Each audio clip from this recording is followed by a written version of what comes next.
What is going on, guys? Predator458 here, and welcome back to my channel, and welcome back to World of Warships, where today we're going to be taking a look at a replay submitted by Bane of Ulster. He is taking out the Tier 6 American cruiser, the mighty Cleveland. He is on the Two Brothers map, and he's going to go and put some hurt on the enemy team. Now, if there is any stuttering in the video, I do apologize. There was no stuttering in the replay. However, the recorded file was stuttering quite a bit, and I've re-recorded it, so hopefully this time it will work fine. So far, so good, apart from that one little stutter a moment ago. But anyways, this replay, Bane of Ulster described it as, sometimes you can only carry so hard, and he is going to give it his best. And in the end, unfortunately, it's just not going to come together for his team. But it's still going to be entertaining to watch how he plays this match and how well he does, sort of on a personal level. But anyways, he's currently hitting up the left-hand flank of the map. He has got this Russian destroyer. I'm not even going to try. Just ahead of him, and allied Cleveland just behind him. Now, the teams are perfectly balanced in terms of aircraft carriers. His team only has one battleship, a New Mexico.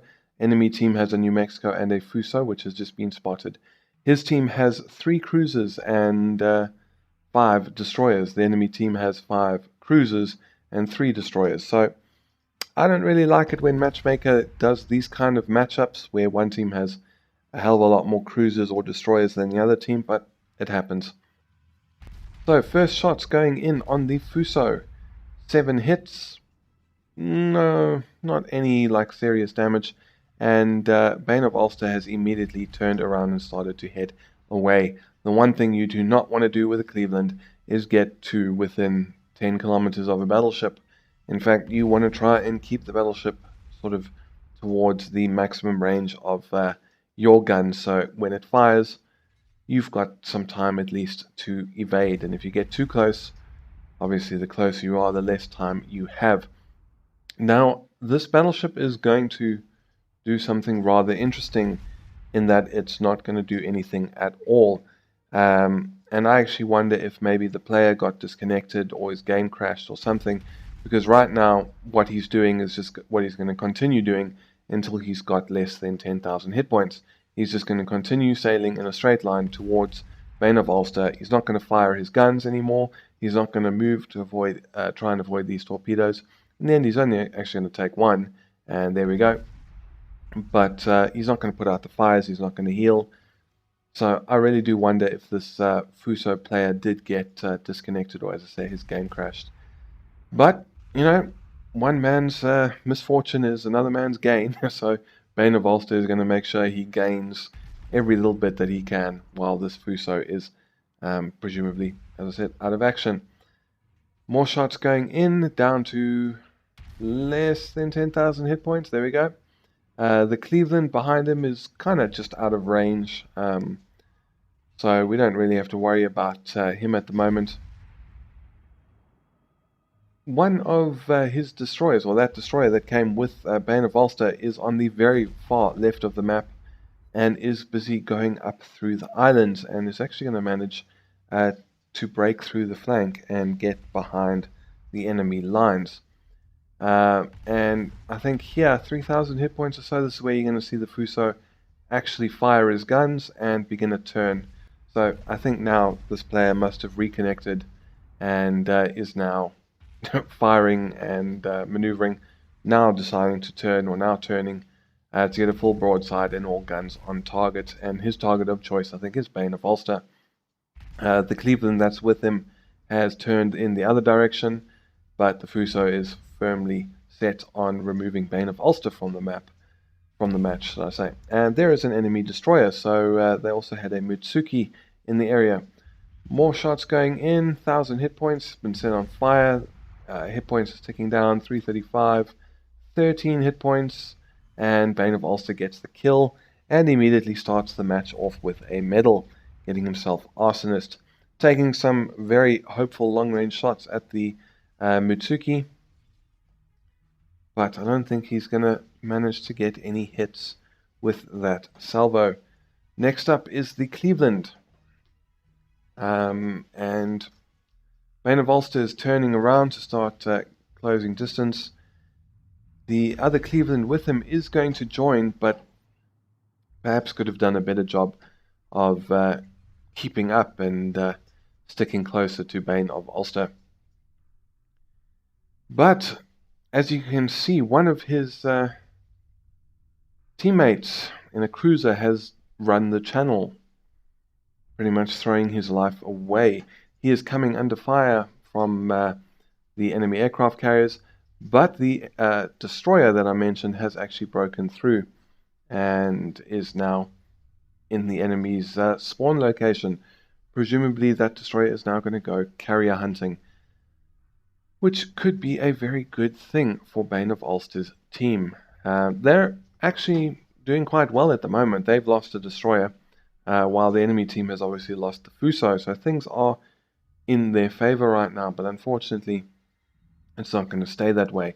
Bane of Ulster currently steaming back the way he originally went. As you can see, they've also got a cruiser that hasn't moved.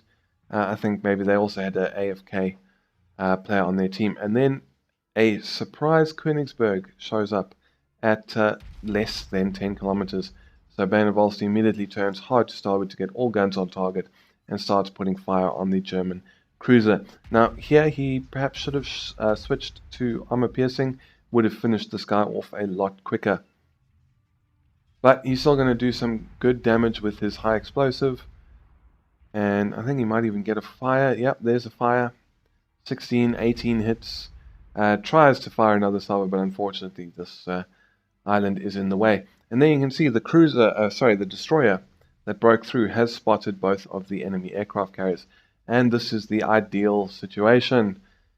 Unfortunately, for whatever reason, we don't know what's happening, but it's not going to pay off as well as it should. The enemy team has also managed to sneak a destroyer into Bane of Ulster's spawn, and it is currently in the cap circle, and it is capping. Very few hit points remaining on the Königsberg. It gets some hits in on Bane of Ulster. Shots going in, unfortunately no hits. And now Bane has to turn his attention to this Mutsuki that is a very close range and was the one that was capping their base.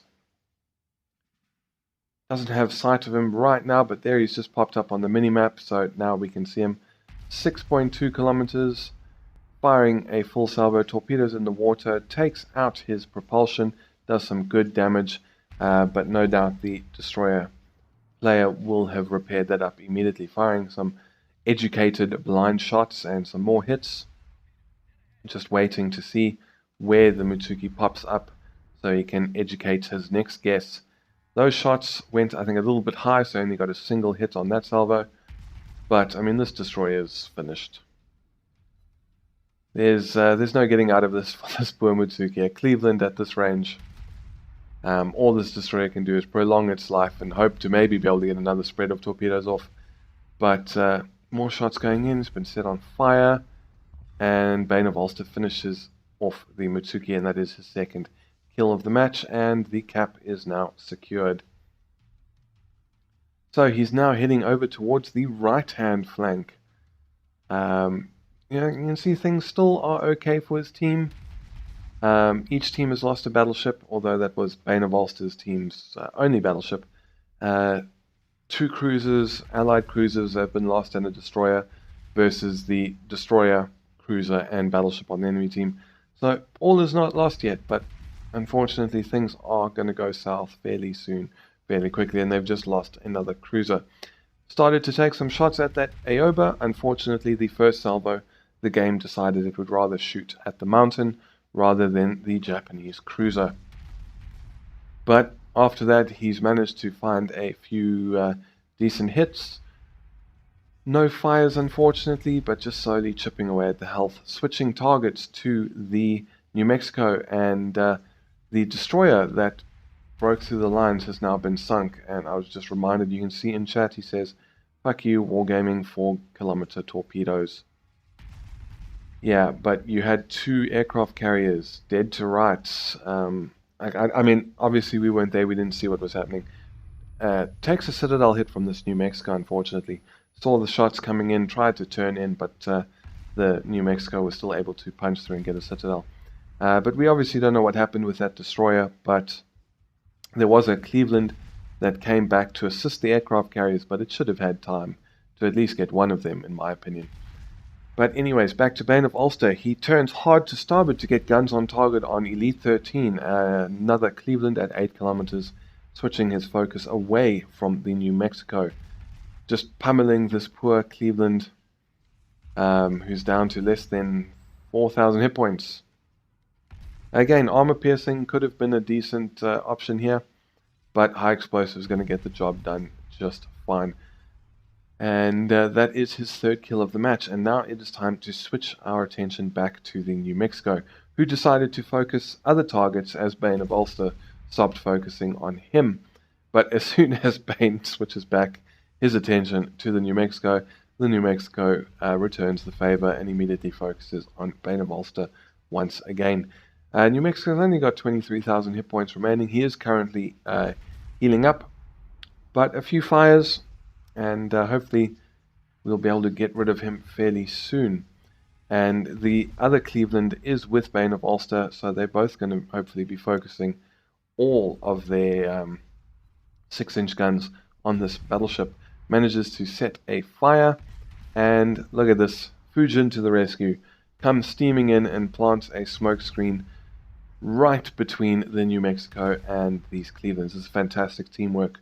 I love seeing it when destroyer captains play like this and don't always just use their smoke screens for themselves, but they actually try and use it to keep their teammates alive. Torpedo salvo coming in from the one of the carrier players.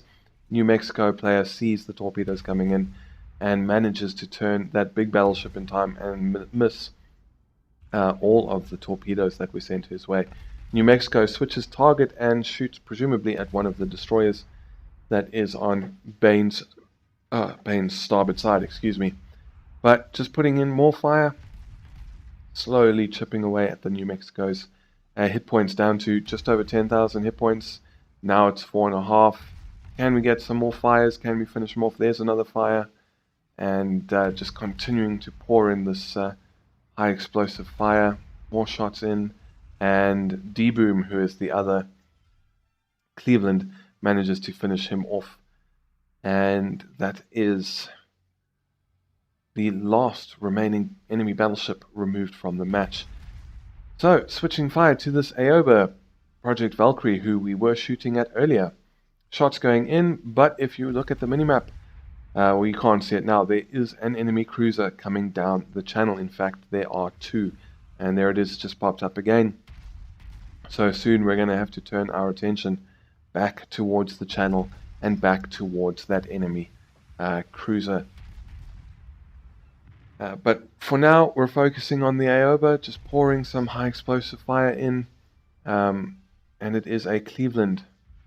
And Bane of Ulster is just looking around to see what the planes are doing. And now you can see that it is actually 2 cruisers coming down the channel. And yeah, this puts the destroyers in a very awkward place because both of those cruisers are Clevelands and they're relatively close. Manages to set a fire on the Aoba as he gets himself high caliber. Enemy destroyer coming around the island, puts some shots in, see if he can get lucky with some hits. Doesn't look like it. And this was the Cleveland that we were shooting at the very beginning of the match, who was just behind. Or we weren't shooting at him, but he was spotted at the very beginning of the match just behind the Fuso. So putting shots in, it did take a torpedo on the nose, wasn't able to avoid all of them. But you can see the other cruiser, as I said, is also a Cleveland and is also full health. So now no matter what Bane of Ulster does, he's got ships shooting at him from all directions. Manages to get Confederate as well, just putting more fire into this Cleveland, sets him on fire, down to less than 5,000 hit points. One more salvo at that Cleveland, and now he's going to switch targets and fire at, what's that, Ricky. Gets Witherer, and his 4th kill of the match. Very low health, and final hits from Ricky finishes him off. So unfortunately, that is the end of the match for Bane of Ulster, and as you can see, it does indeed turn out to be a defeat. Despite how hard he tried, he never gave up. He tried until the very end, but at the end of the day, there is only so much you can do. Bane of Ulster earned himself 423,600 credits, 2,300 experience. He got Arsonist, High Caliber, Confederate, and Witherer, scoring 323 target hits, 12 planes shot down, 8 incapacitations, 4 kills, 16 fires, defending a base 3 times, and completing the key contribution to victory mission. Coming first place on his team with 1,500 base XP, D-Boom and the other Cleveland coming second with 1130. On the enemy team, it was Ricky in the Cleveland that came first place with a base XP of 1455. So in actual fact, Bane of Ulster came first place overall by base XP by 100 points. I mean, you can just see on his team, no one else even got close to 1,000 points. The third place was that Destroyer that broke through, got 585. So unfortunately, this was just a case of Bane's team just not being up to the task. But anyways, as for damage done, he scored 76,586 high explosive damage and 61,113 additional damage from fires, plus 297 from his second shell type secondary battery fire. But yeah, at the end of the day, very well played by Bane of Ulster. Unfortunately, as I said, his team just wasn't up to the task of claiming victory. But anyways, Bane of Ulster, thank you very much for sending in your replay. I really enjoyed watching it, and I hope all of you did as well. But yeah, that is it from me for this video. If you enjoyed, please feel free to hit the thumbs up button down below and consider subscribing for more World of Warships, Armored Warfare, and a few other things that I throw into the mix from time to time. Also, be sure to check the description down below for the email address that you guys can use to send in your epic, awesome World of Warships replays. And you never know, you might be the next replay to be featured on my channel. But that is it from me. Thank you very much for stopping by. This is Predator458 signing off, and I will see you guys next time.